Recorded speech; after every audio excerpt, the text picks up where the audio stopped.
آج لٹل سنگم کی دادی سے لڈو، ببلی، لٹل سنگم اور بھیم، چٹکی سب ملنے کے لیے آتے ہیں۔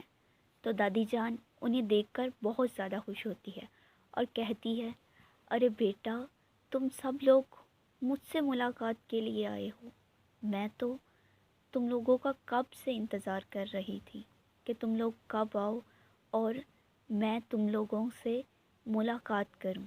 تو لٹل سنگم دادی جان سے کہتا ہے، دادی جان، ہم سب مل کر کھانا کھائیں گے اور آپ سے بہت زیادہ انٹرسٹنگ سٹوریز سنیں گے۔ یہ کہنے کے بعد دادی جان کہتی ہے کہ ضرور بیٹا، میں تم لوگوں کو بہت خوبصورت کہانی سناؤں گی۔ چٹکی بول اس کے بعد کہتی ہے، ارے دادی جان، اب جلدی سے ہمیں سٹوری سنائیں نا، کہ کیا سٹوریز حقیقت میں ایسی ہوتی ہیں جیسی ہم سنتے ہیں؟ تو دادی جان کہتی ہے، ارے چٹکی، ہاں بالکل، یہ سٹوریز حقیقت پر مبنی ہوتی ہے۔ تو دادی جان جلدی سے سٹارٹ کریں آپ۔ اس کے بعد ببلی بھی دادی جان کو فورس کرتی ہے کہ دادی جان، آپ پہلے ہمیں سٹوری سنائیں، بعد میں ہم کھانا کھائیں گے۔ تو دادی جان کہتی ہے کہ چلو ٹھیک ہے، میں تم لوگوں کو ایک خوبصورت پریوں کی داستانوں میں سے ایک پری کی داستان سناتی ہوں۔ ایک دفعہ کی بات ہے کہ ایک زمین تھی جو بہت خوبصورت تھی۔ وہاں ایک کنگڈم تھا جو فلاور سے سجا ہوا تھا۔ ہر کونا رنگوں سے مہکا ہوا تھا۔ ہوا خوشبوؤں سے بھری ہوئی تھی اور چڑیوں کی آواز سے صبح اور بھی زیادہ اچھی لگتی تھی۔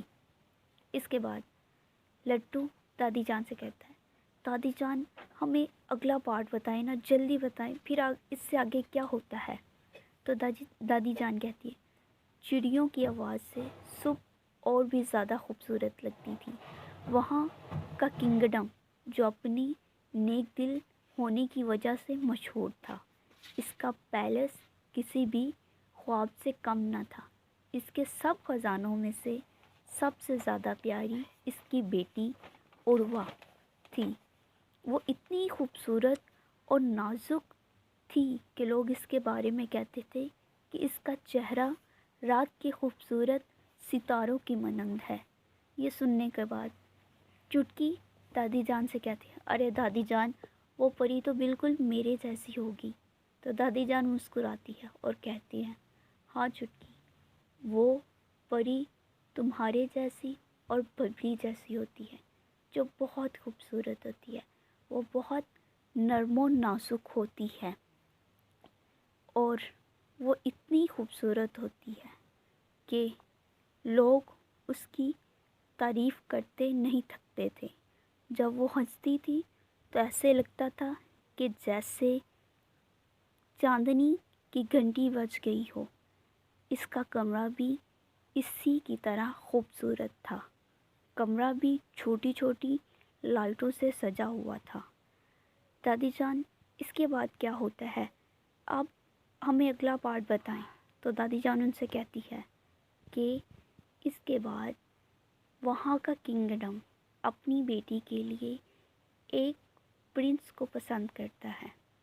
تو وہ پرنسس عروا سے ملاقات کرتا ہے۔ تو عروا اسے دیکھ کر بہت زیادہ خوش ہوتی ہے اور اسے اپنے والد کی پسند کے طور پر قبول کر لیتی ہے۔ دادی جان، اس کے بعد کیا ہوتا ہے؟ اب جلدی سے بتائیں نا، کیا وہ پرنس اور پرنسس کی شادی ہو جاتی ہے؟ ارے نہیں بیٹا، ایسا نہیں ہوتا۔ دراصل وہ پرنس ایک لالچی شخص ہوتا ہے جو اس کنگڈم پر قبضہ کرنا چاہتا ہے۔ وہ پرنسس عروا کو اپنی قید میں رکھنا چاہتا ہے اور تمام رایا پر صرف اور صرف اپنی حکومت کرنا چاہتا ہے، اور اسی لالچ میں آ کر وہ وہاں کے کنگ کو، یعنی پرنسس عروا کے باپ کو قتل کر دیتا ہے اور یہ سب پرنسس عروہ کو معلوم ہو جاتا ہے اور وہ اس کو قید خانے میں ڈال دیتی ہے اور خود ایک غمگین زندگی گزارنا شروع کر دیتی ہے۔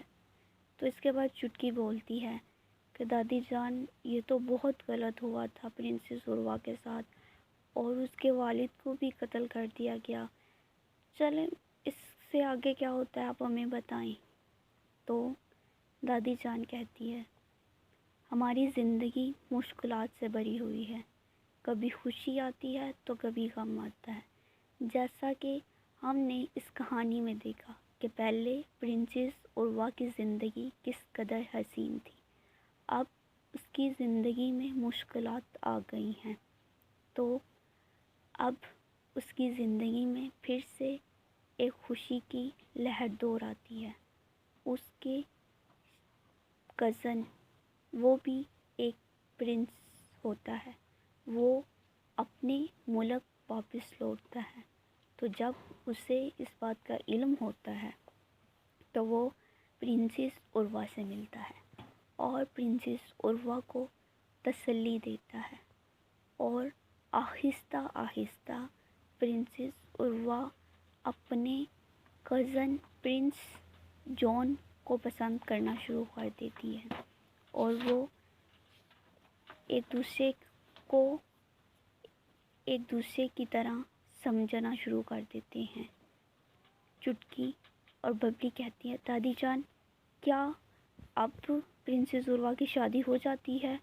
تو دادی جان کہتی ہے ہاں بالکل، اب پرنسس عروہ اور جون کی شادی ہو جاتی ہے اور وہ ایک ہنسی خوشی زندگی گزارنا شروع کر دیتے ہیں۔ تو کیا آپ کو دادی جان کی یہ کہانی اچھی لگی؟